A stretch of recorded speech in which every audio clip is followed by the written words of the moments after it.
Hello friends, मैं मनीष। आज मैं कक्षा 10वीं का हिंदी का दिसंबर असाइनमेंट लेकर आया हूं। इस असाइनमेंट में पूछे गए सभी प्रश्नों का मैं नोट्स दे रहा हूं।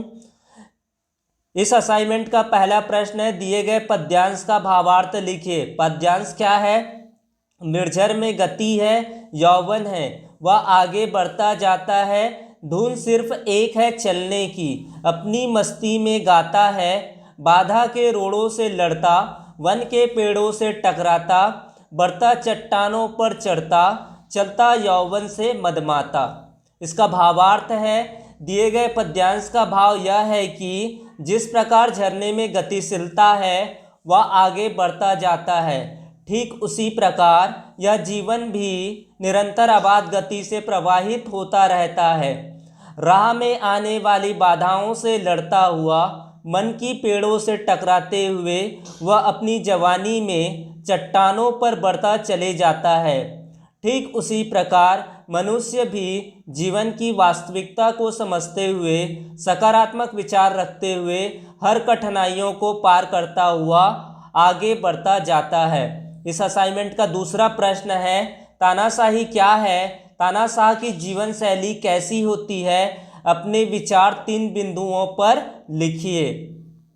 इसका उत्तर होगा, जब मनुष्य परिस्थितियों से समझौता नहीं करता है, लाभ हानि की परवाह किए बिना केवल सिद्धांतों, अपने विचारों को ही प्रधानता देता है, तो उसे तानाशाही कहते हैं। जो तानाशाह का जो जीवन शैली होता है, तानाशाह की जीवन शैली निर्कुंस होती है। रावण, हिरण्यकश्यप, हिटलर और स्टालिन ऐसे ही व्यक्तित्व थे जिनके जीवन में समन्वय के लिए कोई स्थान न था। वे अपने मतों के लिए अड़ियल थे। प्रश्न क्रमांक तीसरा है, सी कुमार किसान से मजदूर किसान कैसे बन गया?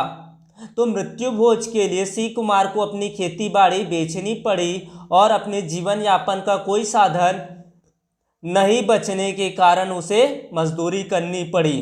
तो यहाँ पर प्रश्न पूछा गया था, सी कुमार किसान से मजदूर कैसे बन गया?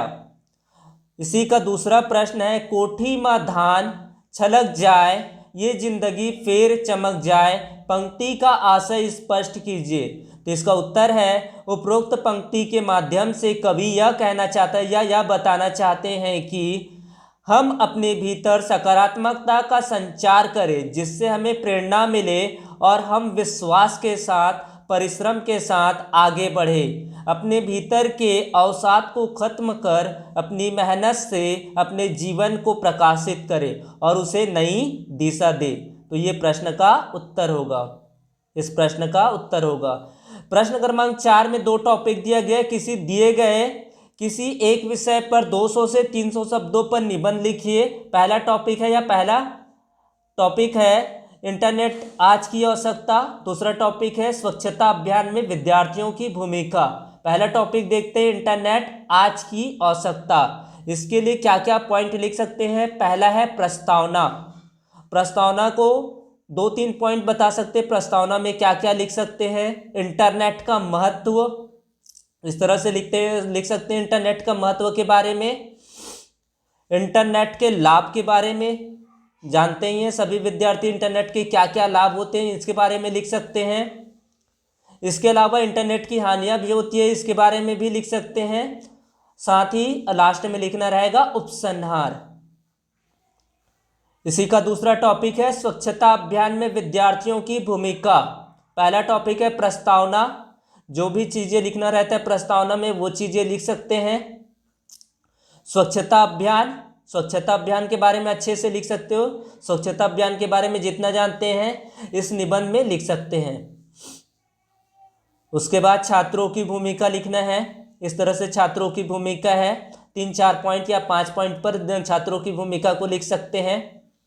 उसके बाद लास्ट पॉइंट में उपसंहार बताना रहता है। इस तरह से निबंध क्या होता है, पूरी तरह से समाप्त होता है। Thanks for watching my video, please subscribe here. अगर PDF नोट चाहिए तो इसके लिए टेलीग्राम चैनल को ज्वाइन कर सकते हैं।